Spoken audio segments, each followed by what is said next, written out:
a la Fundación José Cardín Fernández, en este caso, la iniciativa que ha tenido y que quiso contar conmigo, invitarme para dar esta charla. Me parece que, aunque sea en estos tiempos de confinamiento, que espero que estéis todos bien de salud y tanto vosotros como vuestras familias y seres queridos, pues disfrutemos bien, esta tarde de este pedazo de la historia de Villaviciosa y del monasterio de Valdedios en concreto, que bueno, pertenecen a esta historia de todos.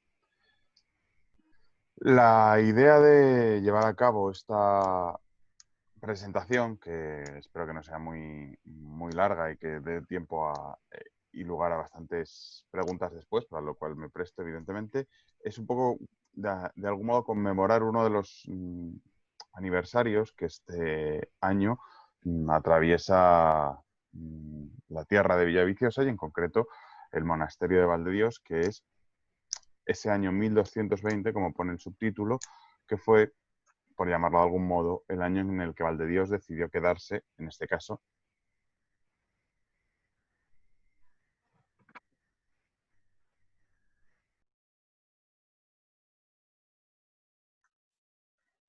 Creo que no se me oía. Ahora ya se me vuelve a oír. Vale, es que he recibido el mensaje de que me ha silenciado el hospedador y por eso me ha despistado. Bueno, como iba diciendo, el año 1220 es un año que he intentado un poco así bautizar como el año que Valdedios decidió quedarse, porque lo que vamos a intentar recorrer son precisamente esos primeros 20 años de Valdedios, de los cuales este marzo se cumplió el 800 aniversario, y que marcan un poco la duda,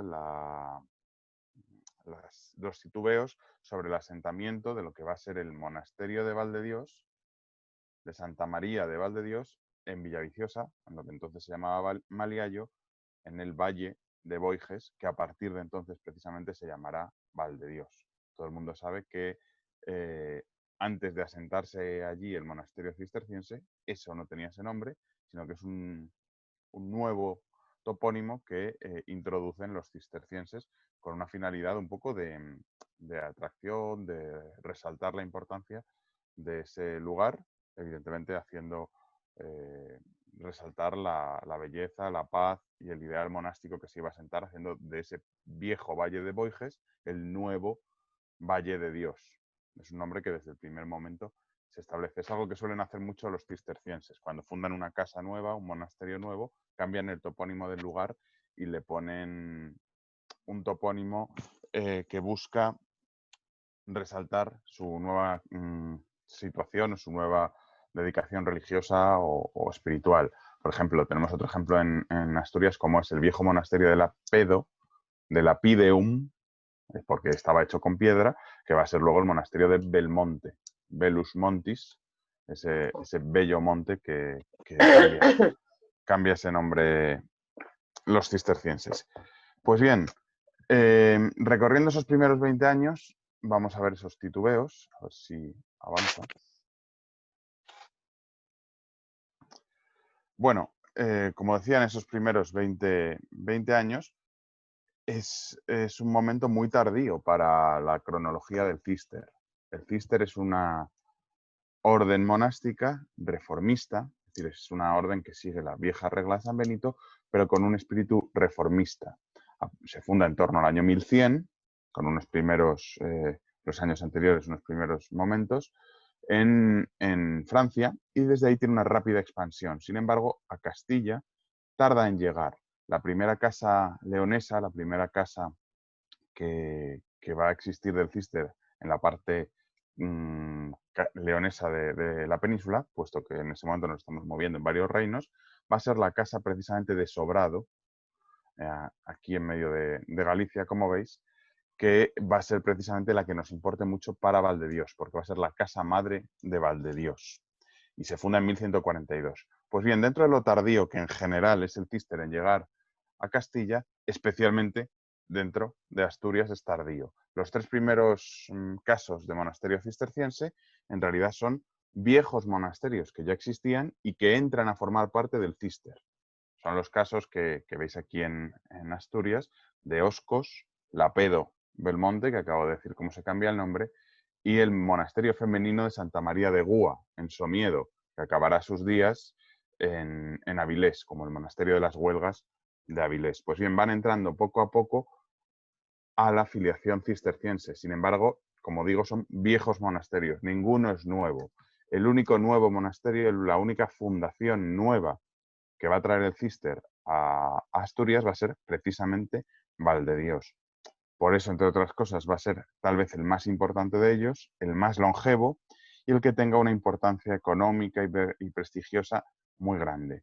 ¿Por qué? Entre otras cosas, por el capítulo inicial o el capítulo de su fundación y las altas cotas de independencia que van a alcanzar respecto a la casa madre de Sobrado, a la casa madre de Claraval, que es de la que dependen también, dentro de la estructura cisterciense, y a cierta oposición al poder diocesano del obispo de Oviedo. El origen de Valdedios, todos lo conocemos, está en ese viejo valle de Boiges, que había sido escenario de la monarquía asturiana, desde época, bueno, conocemos de Alfonso III, y cómo había levantado sobre esa vieja, seguramente, villa romana que existía en la zona, una gran propiedad que existía en la zona del Valle de Boiges, al final de la ría, de ese río Asta, que se llama, era como se llamaba en la época el río Asta, y que hoy llamamos precisamente Río de Valdedios, por esa capacidad que han tenido de cambiar el topónimo, la importancia del monasterio. Pues bien, allí había, en la Alta Edad Media, un núcleo de poder que acaba en manos de la monarquía asturiana, en la figura de Alfonso III. Él decide aquí, sobre esa vieja propiedad, construir, como solían hacer los reyes de Asturias, un complejo palaciego que incluye un palacio y una capilla, una iglesia. Si repasamos los monumentos del prerrománico asturiano, prácticamente todos son una pareja de iglesia más palacio. Nos da igual el Naranco, nos da Santullano, el propio Oviedo como primer núcleo religioso, Santa Cristina de Lena o el propio Valdedios. San Salvador era la iglesia de un palacio que no está del todo localizado, que, mejor dicho, se han propuesto varias localizaciones para ello. Pues bien, este lugar, esta propiedad, permanece o va a permanecer durante varios siglos en manos de la corona. Y simplemente entendemos que alguien en esta zona tenía esa propiedad y rendía cuentas a la corona. Hasta que, a unos pocos días de acabar el siglo XII, este matrimonio, Alfonso IX y su mujer Berenguela de Castilla, deciden fundar una casa cisterciense en este lugar, precisamente. Un lugar en el que teóricamente había pasado sus últimos días Alfonso III, después de esa conjura de sus hijos, que le habían depuesto en el trono y había supuesto la división del reino entre tres personas, entre los tres hermanos, Fruela, Ordoño y García. Pues bien, en el año 1200, el 27 de diciembre, ya digo, unos días de acabar el siglo XII, Alfonso IX, rey de León, y Berenguela, princesa de Castilla, y los dos padres de Fernando III el Santo, es un momento en el que la corona de Castilla está dividida en dos reinos diferentes, el reino de León y el reino de Castilla, pues deciden ese año 1200 otorgar un privilegio de fundación, regalando a un monasterio su propiedad en Boiges. No conservamos la documentación original, sino que tenemos que recurrir a los textos que se nos han transmitido. Estos capítulos iniciales, estos años iniciales del monasterio de Valdedios son singularmente importantes porque hemos perdido la documentación. Ha tenido muy mala suerte la documentación de Valdedios, porque apenas a 40 años de empezar a andar, en el año 1238, un terrible incendio en Valdedios acaba con parte del monasterio, que tiene que arreglarse después, pero sobre todo se lleva consigo toda la documentación, prácticamente, de esos primeros 40 años, que es la documentación importante, la documentación fundacional, la que le da un poco todos esos derechos que más adelante van a exigir y van a mantener. Un siglo después vuelve a haber un segundo incendio que acaba con más pergaminos del monasterio e incluso ya en el siglo XVI una inundación termina de fastidiar lo poco que quedaba de ese monasterio, de ese archivo del monasterio. Pues bien, ¿cómo conocemos todo esta documentación que aún se conserva de Valdedios? Pues por copias posteriores, a través de lo que se llamó en la época el libro becerro, porque estaba hecho con piel de becerro y que guardaba memoria o transcribía todos los documentos importantes. Es un libro que hoy no lo tenemos, pero que por suerte Gaspar Melchor de Jovellanos mandó a su secretario que lo copiara. Y entonces, gracias a la lectura que el secretario de Gaspar Melchor de Jovellanos, el secretario de Jovellanos, hizo en el siglo XVIII, conservamos todo el capítulo inicial de Valdedios. Si no llega a ser por esa copia, se hubiera perdido absolutamente todo.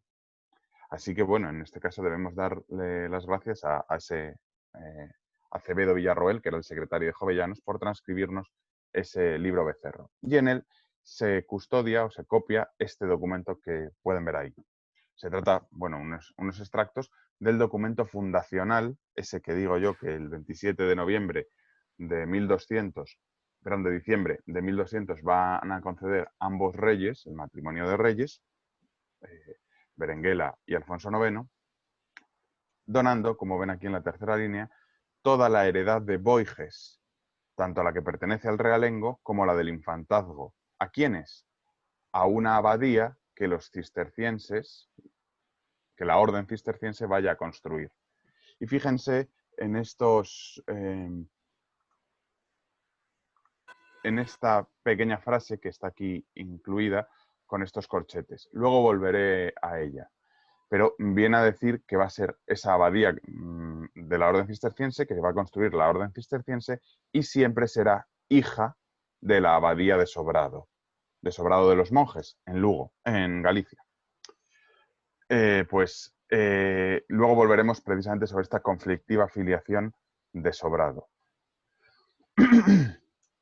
Con esto, los reyes inician la etapa fundacional. Han decidido donar su propiedad a la orden cisterciense para que construya y establezca allí ese monasterio. Sin embargo, como es un monasterio ex novo, no hay nada en la zona, es decir, hay construcciones, entre ellas el conventín, pero no hay un monasterio que vaya a transformarse, no es como los otros casos asturianos. Es una nueva fundación. Entonces, esta etapa fundacional va a revelar que se trata de un verdadero capricho, podemos decir, un empeño personal de los dos reyes, de Alfonso y de Berenguela. Y en este caso tenemos que hablar muy favorablemente también de Berenguela. Hay muy pocos documentos que sean solo de Berenguela. Pues bien, los únicos que hay, son dos, son donaciones a Valdedios. Es decir, Valdedios para la reina Berenguela era algo personal. ¿Por qué? Pues seguramente por la importancia que tenía el cister para ella, por una razón personal. Berenguela es la hija de Leonor Plantagenet, la mujer de Alfonso VIII de Castilla y que reposa y funda y es la principal promotora del monasterio de las Huelgas, a las afueras de Burgos, la principal casa femenina del cister en España, en Castilla, y que por lo tanto va a tener un peso enorme en la devoción de esta familia. Es decir, Berenguela y su madre eran verdaderamente devotas del cister y por esa razón Berenguela y Leonor, su madre, y en este caso Berenguela para con Valdedios, van a promover el asentamiento y la entrada del cister en España, en Castilla. Es algo peculiar. O sea, tenemos que agradecer que exista Valdedios, entre otras cosas, a la devoción particular de Berenguela. Y junto a Berenguela, al propio Alfonso IX. Alfonso IX va a empezar una retahíla de donaciones que van a contribuir a convencer a la orden cisterciense de que ahí se va a levantar un monasterio. Es decir, vamos a ver en todo momento cómo las altas jerarquías del capítulo general cisterciense y del monasterio de Sobrado quieren aceptar las donaciones, pero les gustaría construir el monasterio en otro lado. ¿Dónde? Concretamente en la parte leonesa, en Boñar. Vamos a verlo ahora. Sin embargo, Alfonso IX y Berenguela van a insistir, van a repetir donaciones van a dar tierras, rentas, propiedades a ese monasterio de Valdedios que todavía no está construido, pero para que se establezca en Asturias y no en León. Es un empeño personal. ¿Por qué? Seguramente porque quieren establecer allí una casa filial, dado que no tienen y en León tienen ya bastantes o demasiadas. Y es que, en el fondo, el capítulo general y la Casa de Sobrado tenía sentido que no quisieran ponerse, o no quisieran colocar su monasterio en Valdedios, en lo que era ese valle de Boiges. ¿Por qué? Porque era una zona relativamente antigua, en lo que se refiere al poblamiento, y sobre todo es que tenía ya todo repartido. Es decir, la presencia de diferentes monasterios, diferentes instituciones religiosas en la zona había hecho que se colmatase la propiedad del territorio. Es decir, Valdedios llegaba tarde, llegaba cuando todo el pastel de la zona centro-oriental asturiana ya se lo habían repartido otros monasterios de la región más antiguos, San Vicente de Oviedo, San Pelayo de Oviedo, San Salvador de Celorio, la Catedral, es decir, San Salvador de Oviedo. Todas estas instituciones ya habían recibido donaciones. Aquí se ve perfectamente en este mapa cómo era un espacio muy colmatado. Valdedios, ¿a qué podía optar? A los restos, a lo que quedaba. Bueno, pues por esa razón, por un lado, el capítulo general del Císter y por otro, el monasterio de Sobrado, que era la delegación que iba a fundar Valdedios, opinaban que era mejor trasladarlo a Boñar, que era el lugar menos lleno de competición para enfrentarse a, a esas nuevas instituciones, perdón, a esas viejas instituciones eclesiásticas que ya habían llenado, ya habían colmatado el territorio maliallés. Por lo tanto, los reyes van a insistir y le van a regalar, le van a donar a este monasterio que quieren que construya, le van a ir cediendo propiedades bastante generosas. El cellero de Peón o el cellero de Sariego. En Sariego incluirá además la jurisdicción, luego entraremos en lo que significa la jurisdicción, el portazgo de Avilés, es decir, parte de las aduanas del puerto de Avilés, que es uno de los más, bueno, el más importante en ese momento en lo que se refiere a las redes comerciales asturianas, y propiedades en el traspaís leonés para dotar de una entrada de cereal, de un tráfico rodado, etcétera, al patrimonio de Valdedios. Todo esto que le da hace que quieran llevar a Boñar esa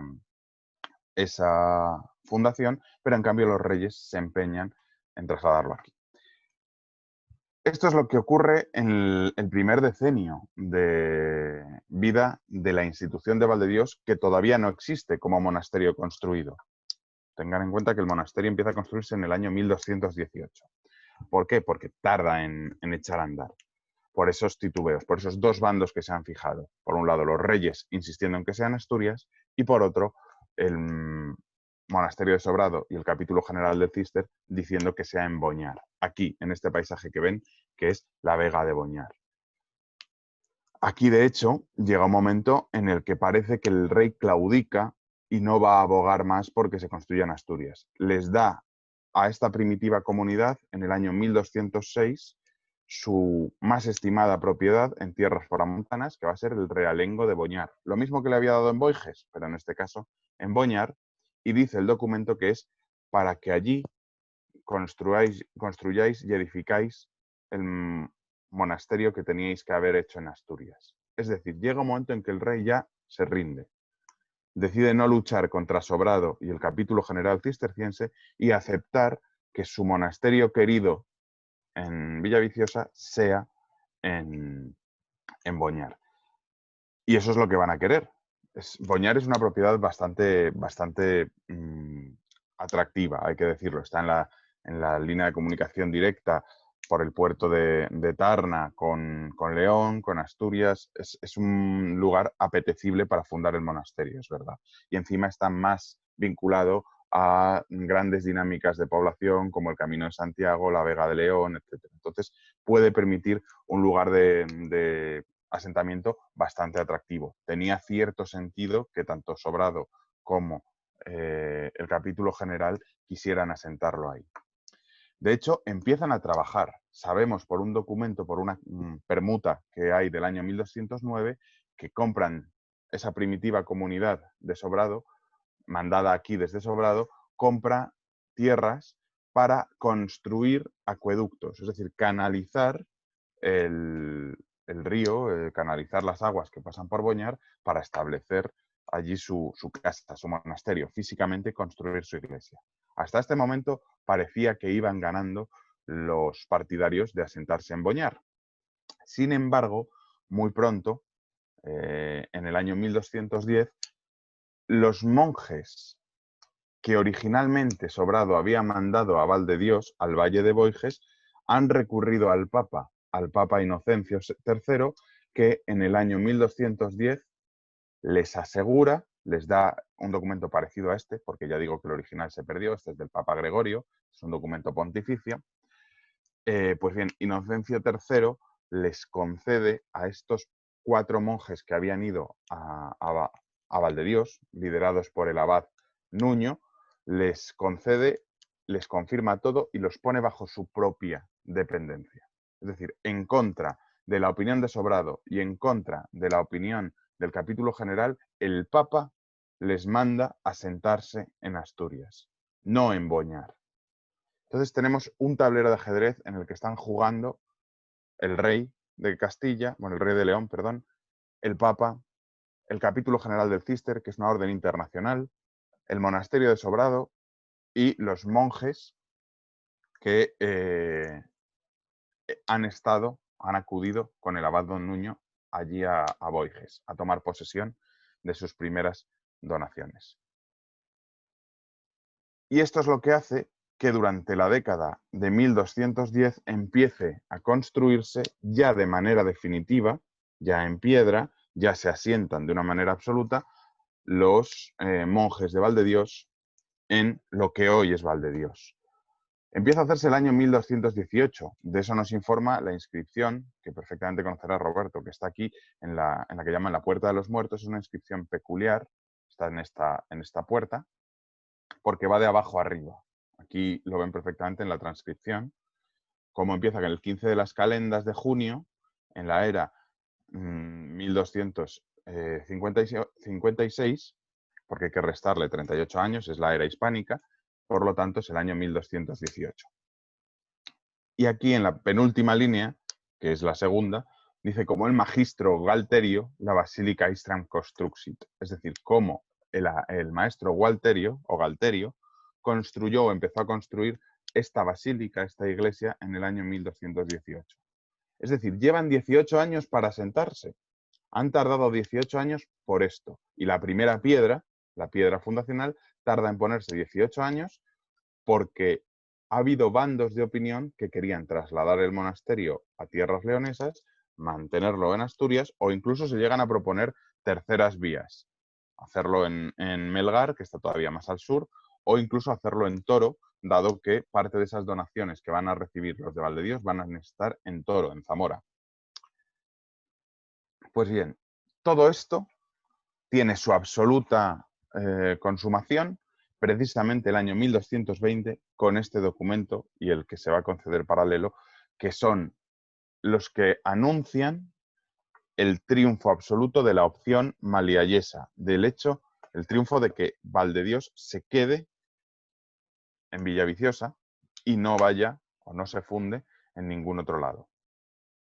Estando el rey Alfonso IX en Avilés, el domingo de Ramos de ese año, del año 1220, el día 20 de marzo, concede a Valdedios 5 documentos en los cuales dona muchísimas cosas y le confirma lo anterior.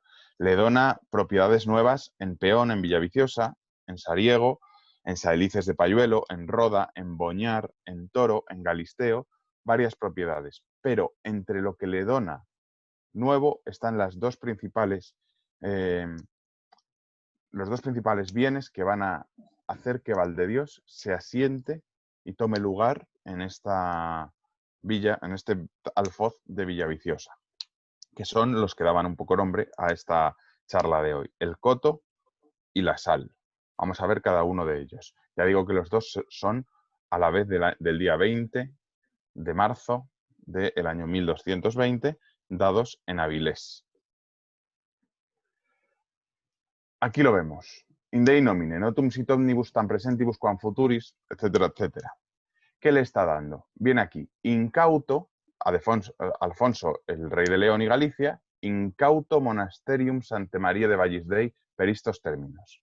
Es decir, concede al monasterio de Santa María de Valdedios el coto, lo transforma en coto y habla de estos términos, porque va a empezar a demarcar, a fijar ese nuevo distrito que vamos a conocer como Coto de Valdedios. Ahora explicaremos lo que es un coto, pero habla de todo ese circuito. La forca del Herbazal, como va por el camino hasta la iglesia de San Pedro de Ambás, desciende derecho hacia la riega de Arpol y divide las heredades de San Saturnino de Trías hasta volver a la forca de Herbazal, por los montes del Rey. Está dibujando este distrito, precisamente. Aquí se ven un poco los hitos que ha dicho. La forca de Herbazal, lo que todos llamamos la Campa hoy en día, que es el límite no solo del monasterio de Valdedios y del coto de Valdedios, sino también prácticamente del concejo de Villaviciosa. Este distrito, como avanza hacia la San Pedro de Ambás, la riega de Arpol, que existía en ese momento, hasta más o menos Granda, por la divisoria de aguas, la iglesia de San Saturnino y Trías, la aldea de Trías, para volver a la forca de Herbazal, a esa campa, a ese alto de la campa que divide esa zona. Bien, han dibujado todo un distrito cerrado sobre sí mismo, de 7 kilómetros cuadrados más o menos, que en este momento, a partir de este momento, del 20 de marzo de 1220, va a ser un lugar especial. ¿Cuál es su peculiaridad? Que se va a sustraer a la común administración del reino. A partir de este momento, este territorio viene a ser algo así como hoy hablaríamos de una embajada. Es un territorio es una zona, un distrito extraterritorial. Aquí ya no gobierna el rey de León. Aquí quien gobierna es el abad de Valdedios. El rey, entre comillas, el gobernador de este lugar, es el abad de Valdedios, o mejor dicho, la comunidad de Valdedios. ¿Qué implica ese coto? Este distrito que se ha fijado, se ha cerrado en este momento?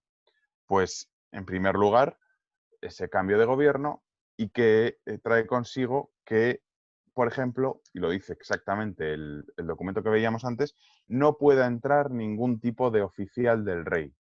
Imaginemos que fuera en la actualidad, pues en este territorio no podría entrar la policía, no podría entrar un juez o no podría entrar cualquier tipo de autoridad de la común administración del reino, sino que gobernaría, ya digo, Valdedios. De hecho, va a tener jueces propios, va a tener notario propio, va a tener su propio sistema de gobierno.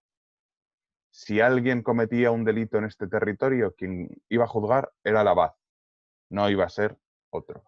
Solo va a haber unas excepciones que son lo que se llamaban los casos de corte, que son realmente muy pocos, porque se trata de grandes delitos contra el reino. Serán la traición, la mujer forzada y la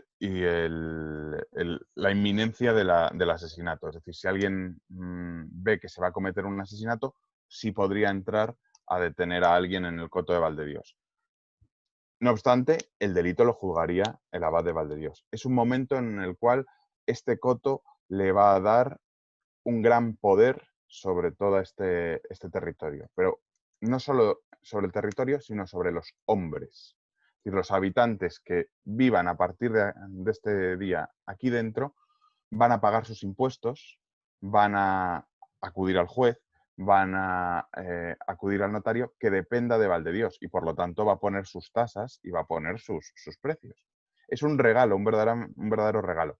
No pensemos tampoco que era algo peculiar y solo de Valdedios. Quiero decir, el resto de monasterios de la época normalmente también tienen territorios en jurisdicción. El propio Valdedios va a tener otros cotos.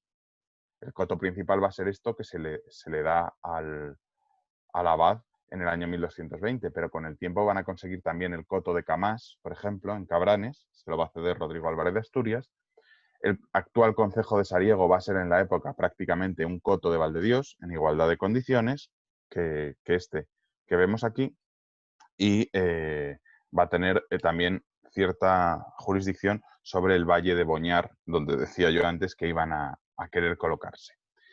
Claro, no se puede confundir de todos modos propiedad y jurisdicción en la Edad Media. Es decir, el reino les está regalando la propiedad de estos 7 kilómetros cuadrados.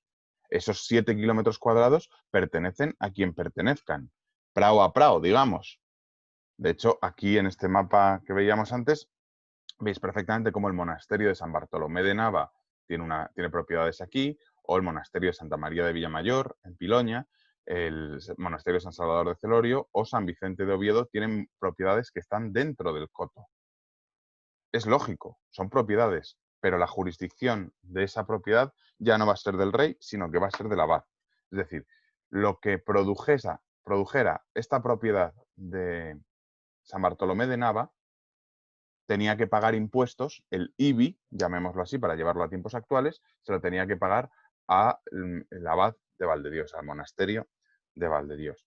Este coto, por lo tanto, va a ser el principal activo que va a tener en la zona. Evidentemente, tampoco nos engañemos, con el tiempo el monasterio de Valdedios va a intentar aumentar y comprar todo su coto. Prado a prado, como digo, va a intentar tener a la vez la propiedad y la jurisdicción. Este regalo hace que Valdedios vea mucho más, o el Císter y Sobrado vean muchísimo más atractivo ese asentamiento en el Valle de Villaviciosa. Ya no es tan alocado el asentarse en esta zona, ya no importa que esté tan colmatado el espacio, haya propiedades de otros monasterios, porque estas propiedades van a rendir cuentas a mí, no al rey, sino directamente a mí, el abad de Valdedios. Por eso hay un cambio de opinión. Pero claro, ese cambio de opinión trae consigo que haya habido un enfrentamiento directo entre los monjes de Valdedios y la casa madre de Sobrado. Si se acuerdan, esas palabras que yo decía que estaban interlineadas en la carta de fundación de Valdedios, nos lo explican. Resulta que se han enfadado, hablando sencillamente, se han enfrentado los monjes que han venido aquí a Villaviciosa con la casa madre de Sobrado. Y los monjes que están aquí en Villaviciosa rechazan la superioridad, la dependencia de la casa de Sobrado y por lo tanto borran de su documento fundacional todo rastro de dependencia de Sobrado.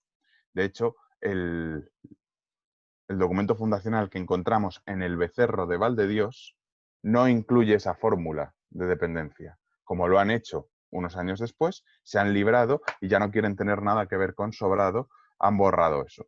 ¿De dónde sabemos esa fórmula? Precisamente de la carta fundacional que tiene copiada en un documento el monasterio de Sobrado y que todo lo contrario, no quiere que se le independicen. Entonces, Sobrado recuerda en su copia que Valdedios deriva, o Valdedios depende, mejor dicho, de Sobrado. Es un lío jurisdiccional, un lío de dependencia o independencia que va a tener que venir a mediar el capítulo general, el obispo de Oviedo y el papa. Hasta el año 1250, Valdedios vive en rebeldía respecto a Sobrado. Y, como digo, tiene que venir el papa a fijar que sea independiente de Sobrado, porque Sobrado va lógicamente a luchar por mandar sobre Valdedios. Hasta 1250 los tenemos rebeldes.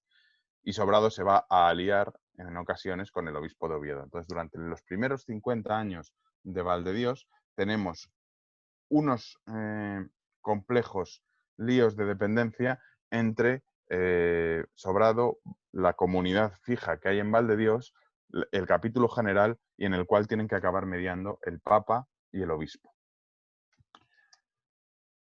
Y eso va a traer consecuencias, por un lado, al coto y al otro privilegio que veníamos a comentar aquí hoy, que es el de la sal.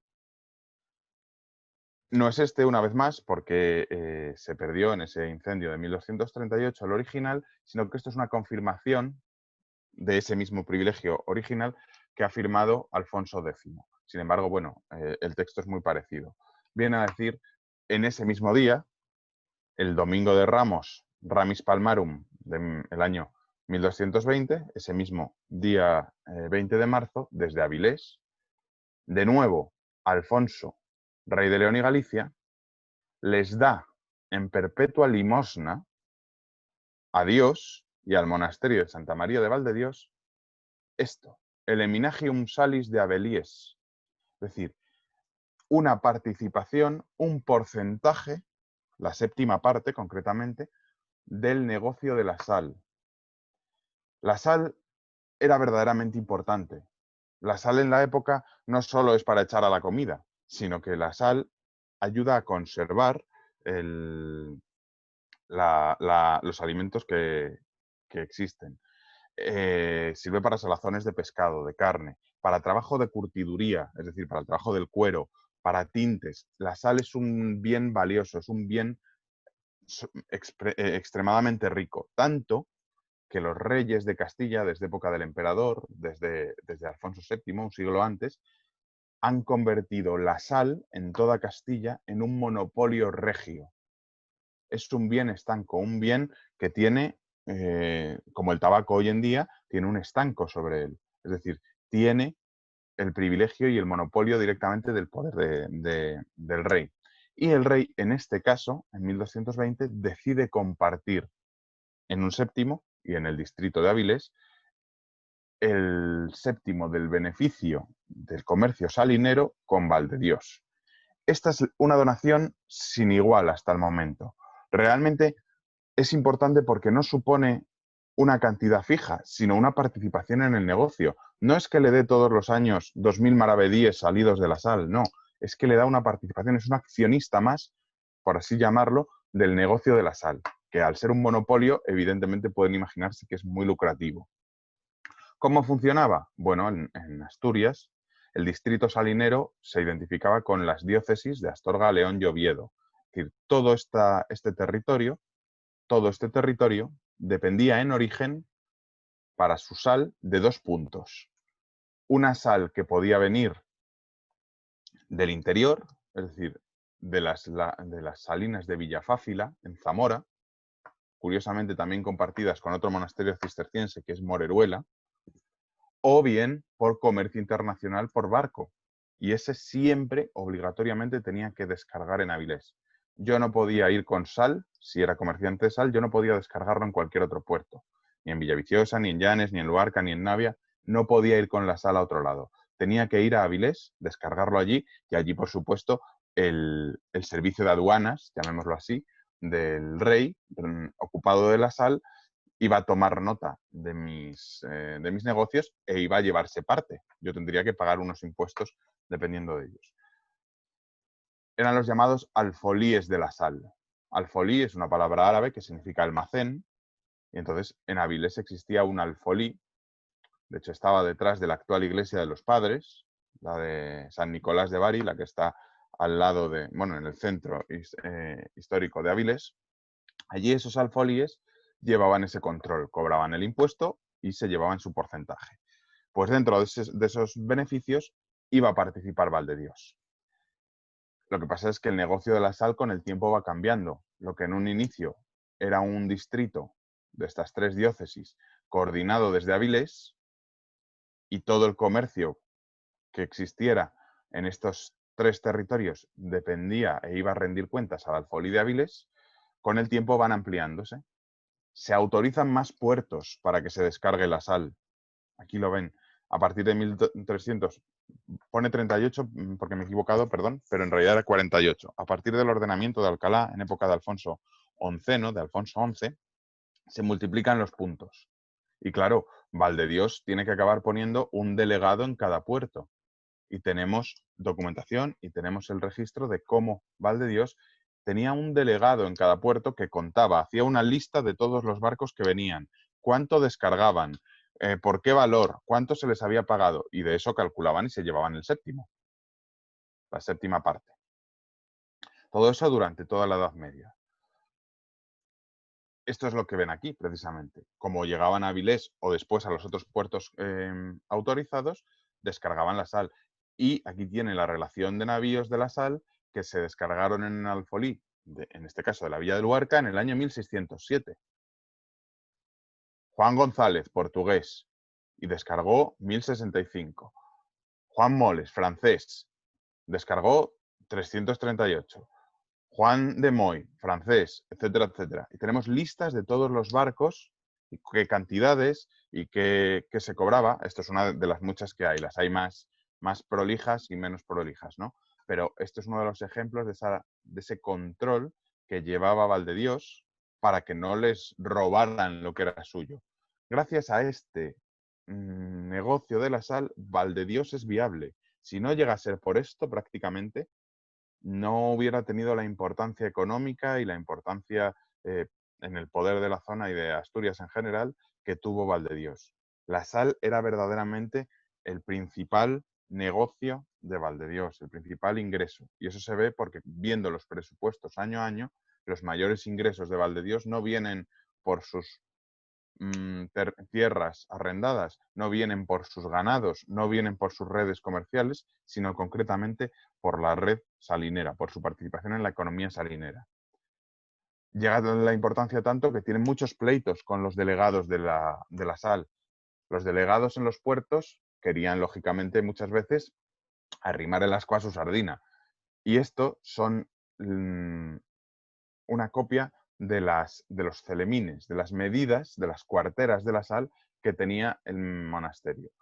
Desde que en el siglo XV hay luchas que llegan a los tribunales, ahora les enseñaré algunas, vamos, algunos de los documentos, que enfrentan a los delegados, a los oficiales del puerto de Avilés con los monjes de Valdedios sobre las medidas, se llega a un acuerdo por el cual hay una cuartera especial de Valdedios que mide tanto y tienen el modelo en el monasterio sellado por las dos partes y en Avilés sellado por las dos partes, para que nadie les engañe. Porque claro, hoy nos es muy fácil a todos medir 1 kilo de sal, porque hemos llegado a un acuerdo internacional por el cual 1 kilo es esto. Pero en la época había el celemín de no sé dónde, la fanega de no sé dónde o las cuarteras de, en este caso, las cuarteras de sal de Valdedios. Estas son las medidas que van a tener. Llegan a un acuerdo, va evolucionando ese eminaje de la sal que con el tiempo, lógicamente, como ya dejan de medir en eminas, pues tienen que ir transformando. Este era uno de los pleitos que les enseñaba. Es uno de los pleitos más importantes de 1497, en el cual se pelean, es uno de muchos, los delegados del puerto de Áviles con los monjes de Valdedios para ir, en este caso, sobre las cuarteras o las fanegas de sal, la medida. Llega a ser tan importante la sal para Áviles que tiene un capítulo propio. Esto es un inventario del archivo de Valdedios que conservamos del año 1557, que me diga. Fíjense que, hace un resumen de cada documento. Y después de los privilegios reales,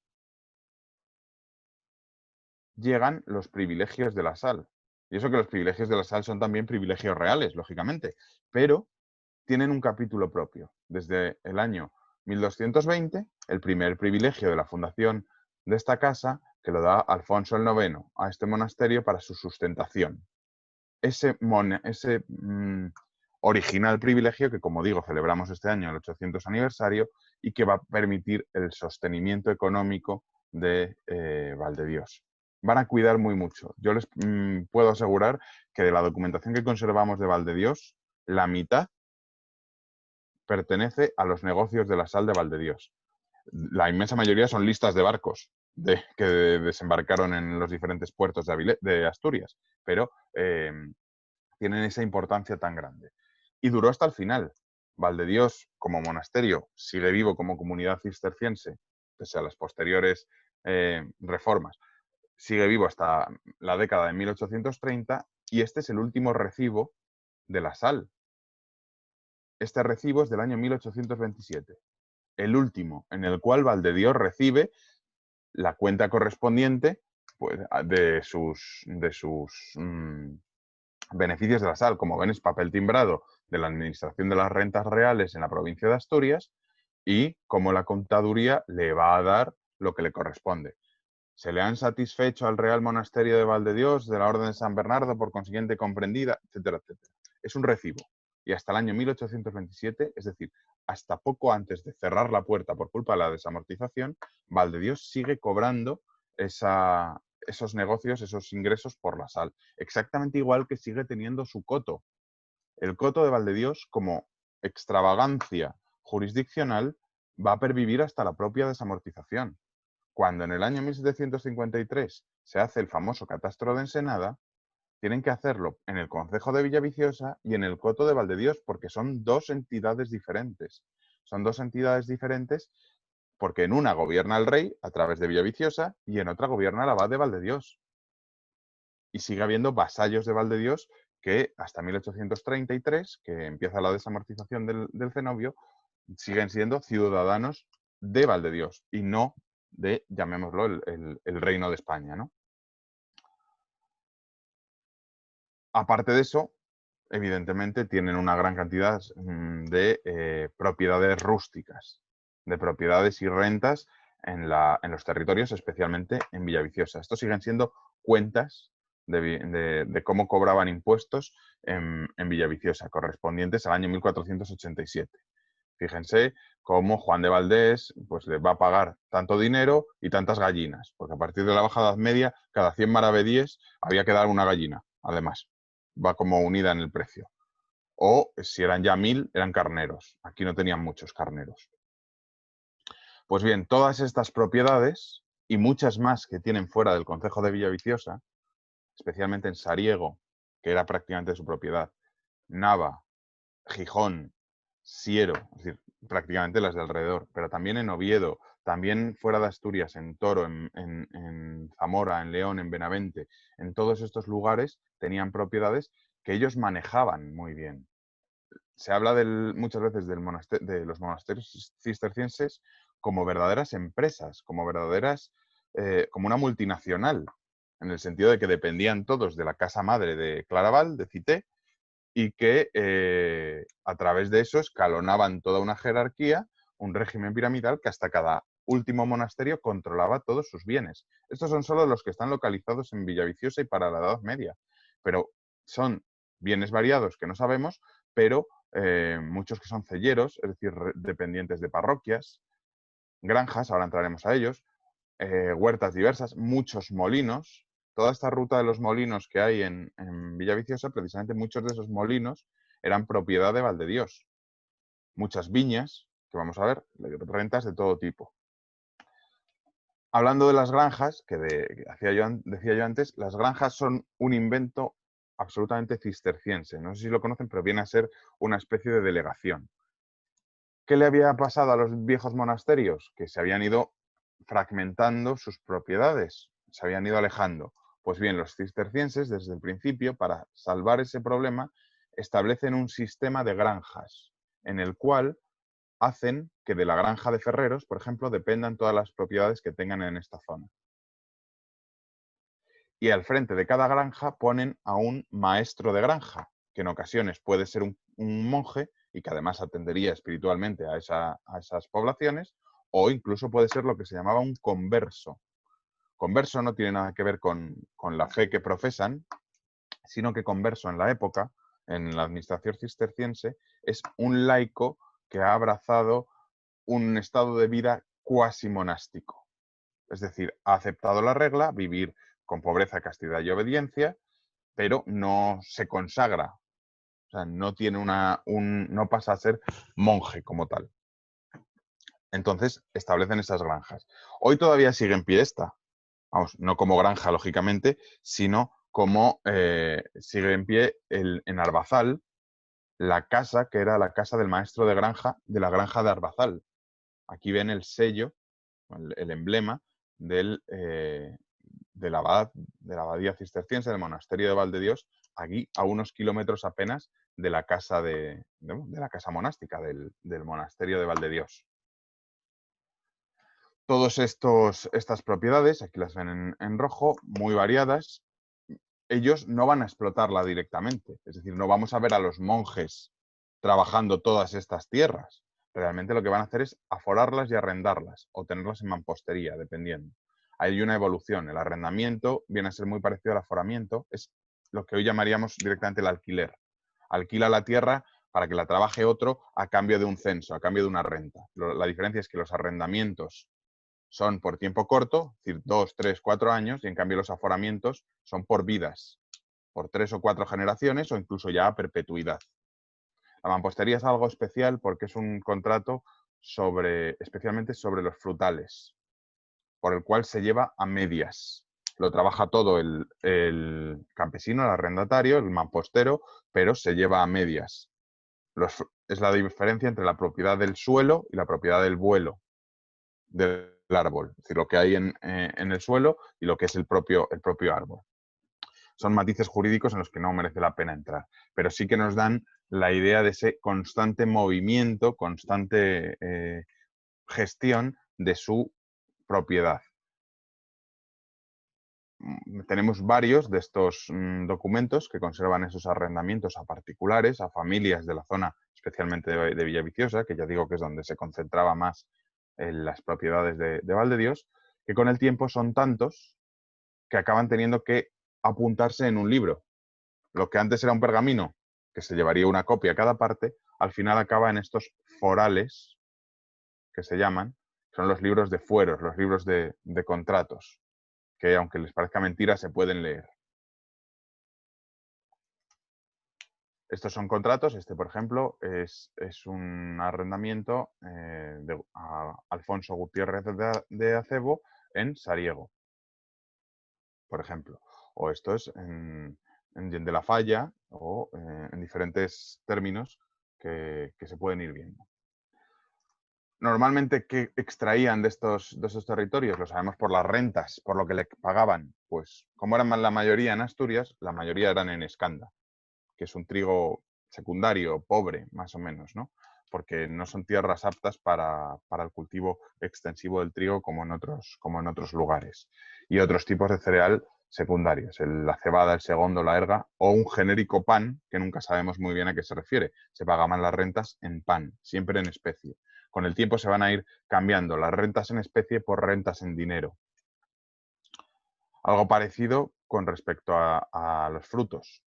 Vemos que el gran ingreso era en castañas. Castañas por la importancia que tiene la castaña en la alimentación medieval, especialmente porque tiene capacidad de conservación muy alta y de transformación en harina, comer fresco, comer más seca, etc.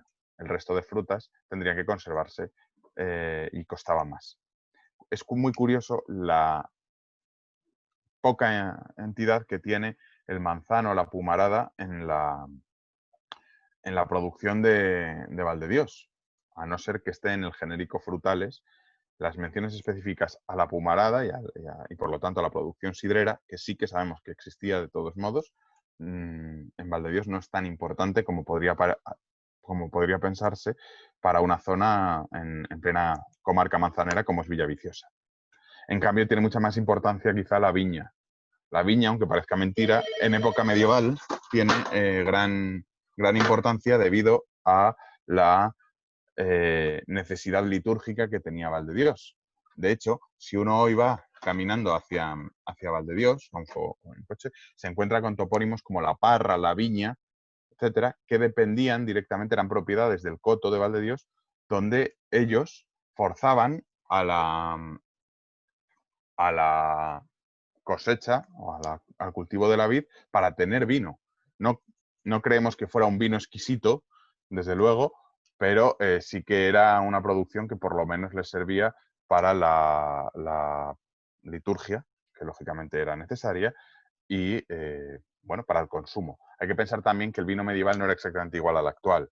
El vino actual está mucho más refinado, tiene una carga alcohólica mucho mayor, no es exactamente igual. Por lo tanto, antes era de consumo cuasi diario, etcétera, ¿no? Entonces, junto a toda esta producción, tenemos también la producción ganadera.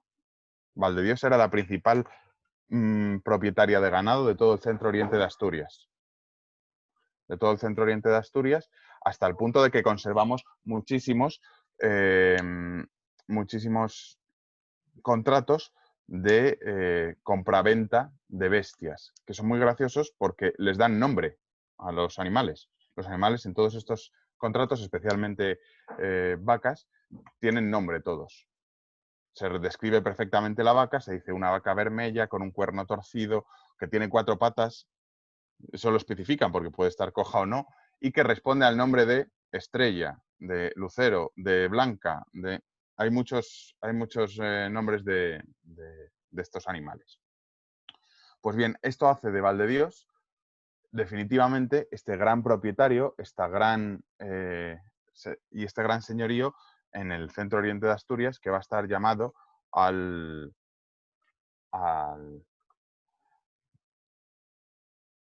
no sé qué se ha iniciado, va a estar llamado a dar a conocer la gran propiedad que tiene gracias a su archivo. Si uno va a su archivo, lo que va a ver sobre todo no son historias de los monjes o su modo de vida más o menos diario, sino sobre todo la gestión de su patrimonio. Es lo que hace pensar a muchos, como decía antes, en Valdedios como una gran empresa, esa gran multinacional dependiente del Cister, y que hace que esos años originales, esos años germinales, esos primeros 20 años, sean un tanto más desconocidos porque no conservamos documentación sobre ellos, dado que no era de gestión de propiedad, sino simplemente de asentamiento en la zona de Villaviciosa. Por lo tanto, fue 1220 el año a partir del cual empezamos a poder hablar de Valdedios en Valdedios. Hasta ese momento eran los titubeos, el asentamiento no, las luchas de poder entre los diferentes elementos que estaban en juego, los reyes, el monasterio sobrado, el capítulo general de Cister, el papa, los propios monjes de Valdedios, y que si no llega a ser por ese coto y por ese minaje de la sal, por ese privilegio de la sal del año 1220, seguramente quizá hubiera triunfado el partido leonesista en el sentido de llevarse Valdedios a León y que afortunadamente por esa generosidad, ese empeño personal de los reyes, de Berenguela y de Alfonso, hizo que Valdedios se quedara en Valdedios y hoy hablemos de Valdedios en Villaviciosa y no en Boñar. No por tener nada en contra de Boñar, sino por poder disfrutar en Villaviciosa de esta joya del románico, del prerrománico, pero sobre todo de la historia de la región y de la comarca de Villaviciosa. Así que con esto, muchas gracias. Muchas gracias, Álvaro. Si os parece, podemos hacer una pequeña ronda de preguntas. No sé si tenéis muy controlado esto del Zoom, pero si vais a la parte que pone chatear, os va a poner una opción que es levantar la mano. Y entonces en ese levantar la mano vosotros la ponéis y nosotros os damos paso para que podáis hacer la pregunta pertinente. Si preferís escribirla y que Álvaro la conteste, podéis escribirla en el chat sin ningún problema, lo que prefiráis.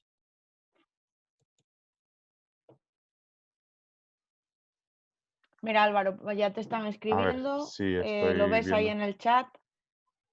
Voy a dejar de compartir de momento para verlo Podemos en el hacerlo chat. entonces así mejor, que lo compartan las preguntas en el chat y tú puedes ir respondiendo. Ante todo, volver a pediros disculpas por los problemas técnicos. De verdad que he visto que os habéis ido incorporando a lo largo de la charla. La idea vamos a intentar, si podemos, pues subirla a ese canal de YouTube, al igual que hicimos con la mesa redonda del martes, para que todos la podáis volver a disfrutar, incluso los que entrasteis tarde. ¿De acuerdo? Así que nada, si queréis empezar a dejarle las preguntas en el chat a Álvaro, las iremos contestando. A ver, muchas gracias. ¿Qué otros impuestos habría para la población además de los ligados a los arrendamientos?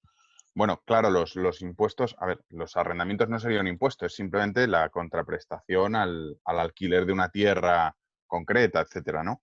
Pero normalmente había un impuesto por capitación, simplemente, es decir, cada familia debía pagar al rey, o en este caso al abad en el coto de Valdedios, un impuesto. Los impuestos van cambiando mucho durante los siglos.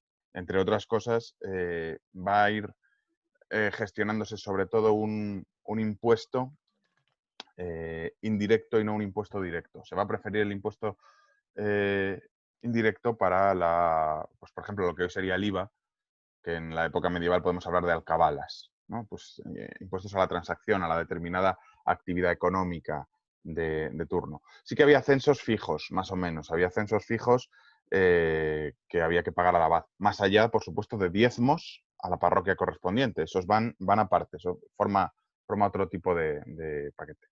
Pero luego el abad, al ser señor de sus vasallos, podía un año, si quería, pedir un impuesto extra. Es lo que tiene ser vasallo de un señor. Más o menos arbitrario, más o menos habría que negociarlo, etc. Luego es verdad que hay momentos en los cuales los reyes imponen un impuesto general al reino que todos los señores particulares tienen que contribuir. Por ejemplo, que nos vamos a la guerra con Granada, pues vamos a hacer un impuesto de la guerra de Granada, lo que se llama un pedido, y todos los señores del reino tienen que pagar una parte. ¿De dónde lo va a sacar el señor? Pues no lo va a sacar de su almacén privado, digamos. Lo que va a hacer es repartir el impuesto entre sus vasallos y entonces cada uno va a tener que contribuir con 1, 2, 3 dineros, los que sean, cada familia, ¿se entiende? Los cabezas de familia, cada familia a ese impuesto general del reino. Es muy normal eso. Lo que pasa es que los propios impuestos durante el tiempo van variando.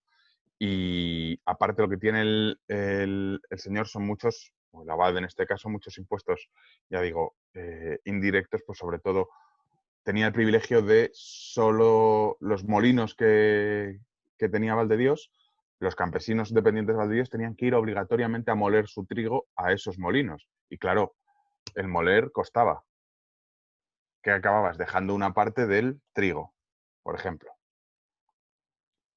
¿Alguna Entonces, bueno, pregunta más por ahí? A ver, seguro que tenéis alguna curiosidad más que preguntarle a Álvaro de todo lo que nos ha contado ahora a lo largo de esta charla. Son bueno, tímidos. en relación a los impuestos, incluso podría ser una ventaja. Tampoco hay que quedarse con el lado malo de tener que pagar al abad. Es decir, cuando había un impuesto para las tierras realengas, por ejemplo, todos los ciudadanos, todos los vecinos de Villaviciosa, tienen que pagar un impuesto que pide el rey, que es solo para los vasallos del rey, los siervos del rey. Pues en ese caso, los que dependen de Valdedios están exentos. También tienes ese lado positivo del vasallaje. No hay que tampoco ver a los señores siempre como unos opresores malvados que quieren exprimir lo más posible a sus campesinos. También tienen ese difícil equilibrio entre ejercer el poder y tener beneficio y, digamos, dejarles respirar para que no se vayan. Bueno, pues nada, parece que no tienen más preguntas, Álvaro. Si os Eso me da miedo. parece, No sé si ha sido por sí, ¿no? demasiada claridad, que lo dudo, Pues, o... oye, yo creo que estuvo todo muy bien explicado, muy claro. No creo yo que haya quedado nada en el tintero, porque ya ves que solo hay esa pregunta. Así que, si te parece, vamos despidiéndonos y darte las gracias lo primero a ti por animarte a participar en esta nueva faceta de las videoconferencias de la Fundación Cardín. Y gracias a todos los que os habéis animado y habéis respondido rápidamente para bueno, acompañarnos en esta primera andadura y ya sabéis que bueno, os iremos informando de todas las actividades y las nuevas videoconferencias y mesas redondas que vayamos haciendo y ya sabéis, en cuanto estéis interesados nos mandéis un correo y nosotros nos ponemos en contacto. Así que muchas gracias a todos y pues nada, hasta la siguiente. Hasta luego. Muchas gracias a vosotros, a todos, al público y a la Fundación por la invitación. Chao. Hasta luego.